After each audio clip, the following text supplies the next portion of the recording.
You're watching Netrush Report, where we go beyond the baseline to uncover the raw, emotional stories that shape the world of tennis. If you live and breathe the game, hit that subscribe button and join us for more behind-the-scenes drama, heartache, and triumphs. Naomi Osaka's journey in tennis has always been more than just about grand slams and victories. From the first time she broke onto the scene as a teenager, defeating Serena Williams at the 2018 US Open, Osaka's rise was meteoric. But as quickly as she soared, the weight of the world seemed to press down on her.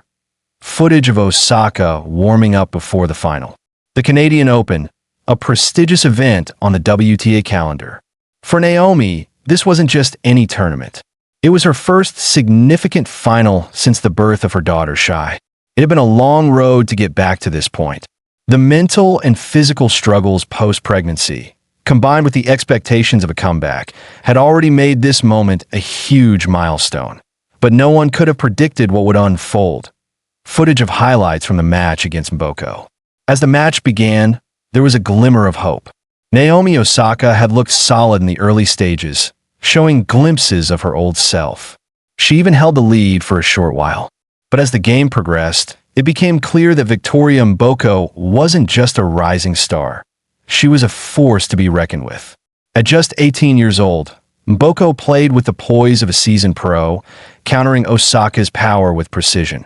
And just like that, Osaka's dream of a Canadian Open victory slipped away. She lost in 2 sets. A crushing blow. Footage of the empty press room after the match. Naomi Osaka, devastated by the loss, made the choice that no one expected. She skipped the post-match press conference. This wasn't about avoiding the spotlight. This was about something deeper. Osaka, ever the advocate for mental health awareness, was openly confronting her own inner struggles. She sought the support of the WTA's on-site mental health team, a decision that showed incredible self-awareness, but also highlighted just how much pressure she has been under. Cut to a montage of Osaka at various points in her career speaking out about mental health. This wasn't the first time Naomi Osaka had dealt with her mental health struggles. In 2021, she withdrew from the French Open, citing the need for some space to focus on her well-being. That moment wasn't just about tennis. It was about breaking the stigma surrounding athletes and mental health, and Osaka became the face of a much-needed conversation. But after her Canadian Open loss, it was clear that she was still navigating that difficult journey. Osaka's emotions were raw during her runner-up speech.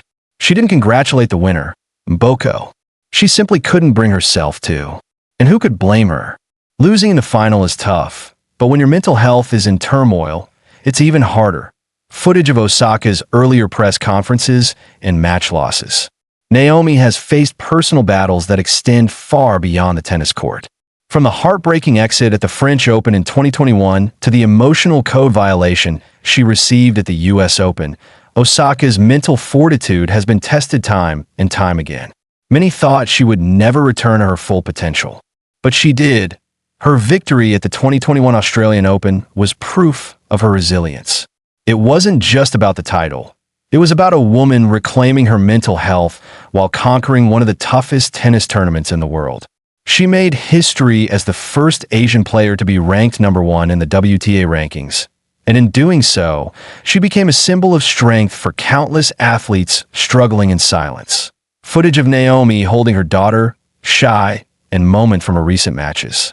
After the birth of her daughter, Shai, many wondered how Naomi would fare in her return to tennis. The pressure was immense, but she had a fire burning inside her. As she stepped back onto the court at the Canadian Open, it wasn't just about competing. It was about reclaiming a piece of herself that had been lost to motherhood, to the pressures of being an icon. But it wasn't easy. The toll of her previous losses, the weight of the expectations, was visible. It wasn't just about her performance. It was about navigating the emotions that come with the game and with life. Footage of Naomi walking away from the court, her eyes focused and deep in thought. After the loss to Mboko, Naomi Osaka faced a crossroads. But will she come back stronger? Or will this latest setback push her to reevaluate her career once again? The truth is, we don't know what comes next. But if there's one thing we do know about Naomi Osaka, It's that she's no stranger to overcoming adversity. Her journey is far from over, and her legacy, not just as a tennis player but as a champion for mental health, continues to inspire millions. Footage fades out with Naomi Osaka walking off the court. That's all for today's episode of NetRush Report. Naomi Osaka's journey is more than just a story about tennis. It's about resilience, mental health, and the strength it takes to keep going when the world is watching. If you found this video insightful, don't forget to hit that subscribe button and turn on notifications so you never miss an update on the emotional stories that define the world of tennis.